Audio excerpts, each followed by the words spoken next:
Mirëmbrëma dhe mirë se erdhët në Kohë Sociale, emisioni që i afrohet jetës ashtu siç është, me stil, me substancë dhe me histori njerëzore. Sot kemi një mysafir të veçantë në studio, një emër që po krijon gjurmë në botën e modës në Maqedoninë e Veriut dhe në të gjithë rajonin.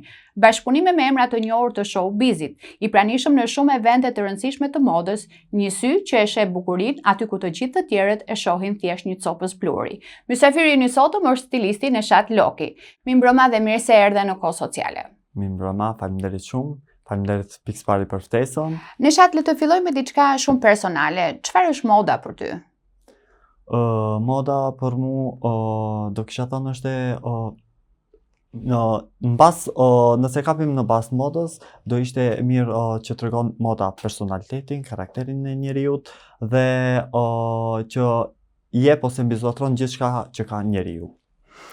Si filloi rrugtimi yt në këtë botë? Ishte zgjedhje e vetëdijshme apo moda të gjeti ty? Do kisha thënë 50-50, një pjesë e ndjeva se më gjeti moda, po edhe një pjesë është se edhe e zgjodha edhe vetë. Bashkëpunime të shumta me emra të njohur të showbizit dhe shumë aktivitete të mëdha edhe vende në botën e modës. Çfarë të ka dhënë kjo rrugë nga ana personale por edhe nga ana profesionale?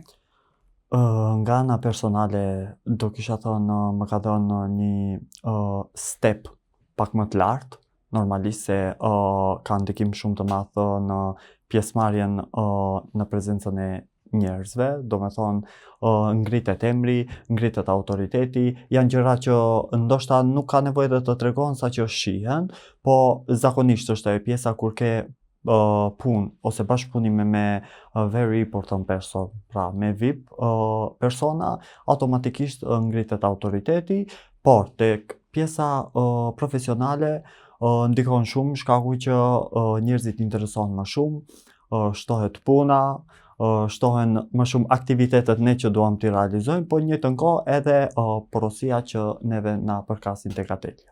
Do me thonë ka patur ndikim emrat e showbizit në shtimin e punës? Po, natyrisht. Le të vim pak tek neve si shoqëri. A mendojnë se e kuptojmë mjaftueshëm modën apo e trajtojmë jo me shumë respekt edhe le të themi e keq kuptojmë ndonjëherë? Mendoj se ka një pjesë të njerëzve që e trajtojnë tamam siç duhet, po normalisht që ka edhe një pjesë që e keq kuptojnë, po janë disa bazamente ku ato që e keq kuptojnë, vjen një kohë që bëhet në atë pjesën në trajtimin më pozitiv. Shkaki është dhe ndihma më e madhe është rrjetet sociale, që nuk duhet të anashkaluar kjo pjesë. Ndoshta është edhe ajo pjesa që u ndihmon më shumë që edhe nëse kanë trajtime të këqija në bazë të rrjeteve socialeve, automatikisht ato fillojnë ta trajtojnë tamam siç duhet. A mendon se kuptojmë mjaftueshëm modën dhe cilat janë gabimet më të shpeshta që i bëjmë ndonjëherë dhe pa kuptuar? Gabimet zakonisht ka, sidomos si të shpeshta apo edhe të rralla, por është pjesa se ka vetëm një gabim kryesor që nuk është veç shtene, do me thonë është në përgjithësi, kisha thonë në tryezë shqiptare, nuk kisha shti krejt botën, ku nuk e dallojnë vendin për veshjen që duhet bërë. Do me thonë, unë e them një fjalë zakonisht që unë e kam nxjerr, po që e kam dëgjuar është fjalë vjetër, si është vendi e bën edhe ku vendin. Njëkohësisht edhe veshja e kërkon atë pjesë, si është vendi, automatikisht edhe ti e realizon në kombinimin që do ta mbash në trup. Me që ishim tek pjesa e vendit dhe kuvendit, zakonisht nëpër dasma apo takime pune, qoftë edhe takime romantike, cilat janë rregullat thelbësore që duhet të ndjekim kur hapim garderobën për sa i përket eventeve të ndryshme që kemi për të shkuar?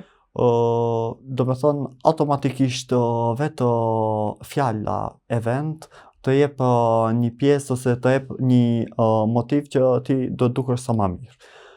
Kur themi do të dukesh sa më mirë, automatikisht e ka pjesën e elegancës, do me thonë do të dukesh sa më komod, po njëjtën kohë dukesh edhe elegant, pavarësisht mashkull apo femër. Dhe mendoj që siç e thash, bazë e eventit, ashtu edhe ti e realizon veshjen. Kështu që nuk mendoj dhe nuk besoj që ka ndonjë person që fillon të shkojë në ndonjë eveniment pavarësisht çfarë do të jetë, mbrëmje, galla ose dasëm, ose pavarësisht çka, ose ndonjë darkë të rëndësishme, automatikisht e pat motivin dhe ndjenjën që ti duhet dukesh sa më elegant. Çfarë ndikon më shumë në krijimin e një stili personal, trupi, personaliteti, karakteri, kultura apo financat? Do kisha thënë në bas traditjes si e the, kështu që i kisha kapur gjitha, por e para do t'jetë financat. Por ka në shumicën e rasteve që unë ato persona i përgëzoj për pjesën që nuk ka domethënie dhe nuk është ndonjëherë me rëndësi shumë, nëse nuk i ke financat në rregull, automatikisht ti nuk mund të realizosh kombinim ose të mbash një stilin tënd personal, mund edhe me financa më të ulta, po me financa të ulta kthehem prap tek pjesa e telefonave që kemi rrjetet sociale aty, automatikisht i mund ta gjejsh veten dhe mund të realizosh kombinime me atë pak ose me atë financë që ke për momentin. A kupton? Nuk ka të bëje, po ç'tash deshtëm apo s'deshtëm, pjesa më kryesore është financat, kështu që mbas atyre realizohet gjithçka. A duhet të ndjekim modën ashtu siç na vjen apo duhet të krijojmë një stil tonin personal, pavarësisht trendeve që vijnë? Do kisha thënë më mirë që stilin të realizosh vetë mbas personalitetit që e ke, po edhe pse jo të ndjekësh modën. Ndoshta në atë kohë ajo modë ose pavarësisht çfarë do lloj veshjesh trend që është, ndoshta ty mund të të shkoj, ndoshta edhe mund mos të të shkoj. Po kështu që prap kisha thënë, kthehemi te pjesa më mirë është të krijosh vetë dhe e din që do të diçka më mirë se sa të ndjekish modën pavarësisht nëse i je komod ose jo tek pjesa e trendeve që janë në kohëve të sotit. Si të gjejmë zërin ton në veshje, veçanërisht njerëzit që thonë unë nuk kam stil për shembull?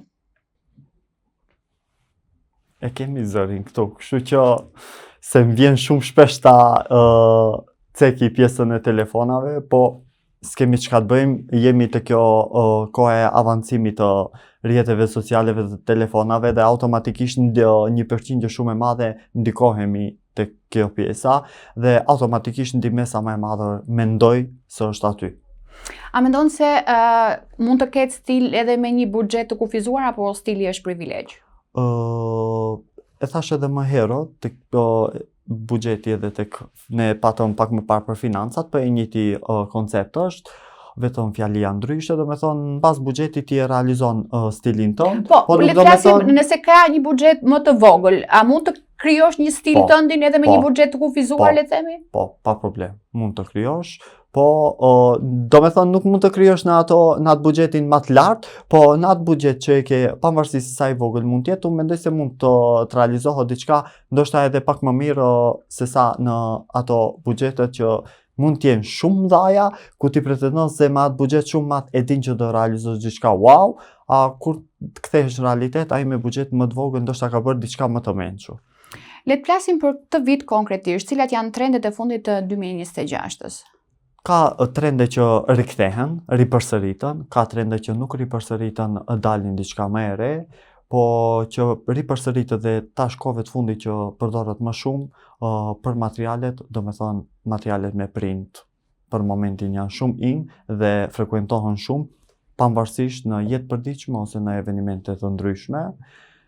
Me ngjyrat automatikisht verës si zakonisht ngjyrat e dhesta edhe nëse nuk janë in, popullata e rikthen vet atë pjesë, po blu, pink, e gjelbërta, e zeza, e anashkalojmë sa jo është diçka që nuk ka nevojë edhe të cekët.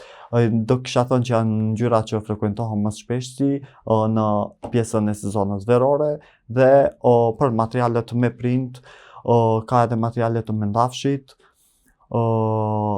oversize, do me thënë pjesa si tek femrat edhe tek meshkujt, stili oversize është rikthyer shumë fuqishëm dhe mendimin personal është normalisht që ka me pas një afatgjat shumë madh.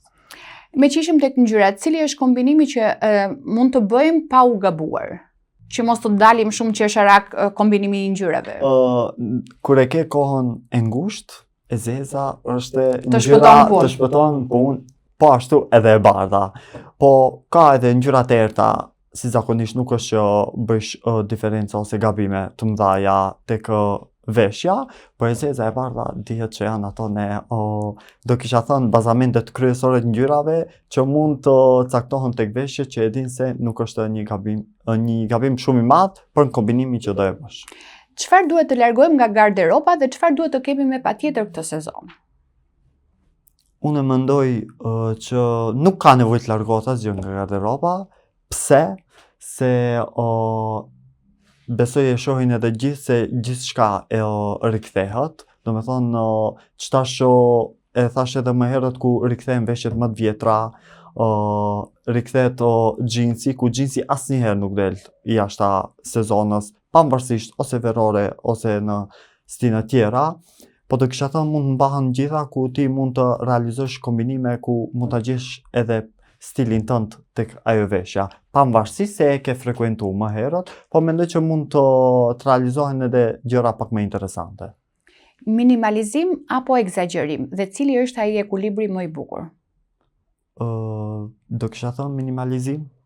Egzagerimi është okay, po më shumë do kisha thënë egzagerimin për tek asnjë lloj evenimente ne nuk kemi që të egzagerojmë, ne zakonisht jemi standard ose tek minimalizimi, po do kisha thënë më mirë ajo të frekuentohet në evenimente galla, egzagerimi, ndërsa për do folim për pjesën tonë këtu tek ne, minimalizimi është zgjedhja më e duhur.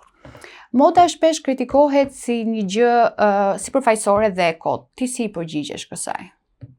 Nuk kisha thënë se as sipërfaqësore është, po për e kot nuk është. Do me thënë se ti edhe nëse nuk e pëlqen modën, edhe nëse nuk e ndjek modën, është një pjesë ti je i veshur. Kështu që ti vetë tregon diçka. Do me thënë modat kudo që të shkosh, kudo që t'jetë gjatë gjithë jetës do të përcjell. Kështu që do kisha thënë është më mirë sipërfaqësore sa për e kot e anashkaloj këtë pjesë. A ka moda gjini sot dhe cili është kufit mes veshjeve femërore dhe atyre maskullore? Kufiri është fustanet, kështu që fustanet i veshin femrat, ndërsa për gjini maskullore e kanë veshjen që u shkon më së shumti. Do i kisha bë fustan me kate, ndarjen e gjinive.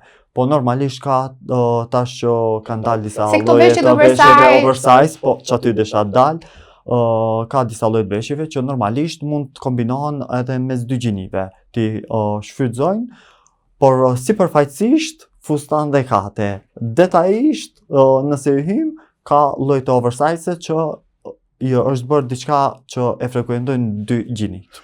Nesha, ti si stilist me përvojë, cila është këshilla jote që do doje t'i jepje dikujt që dëshiron të drejtohet drejt stilimit dhe stilit të vet?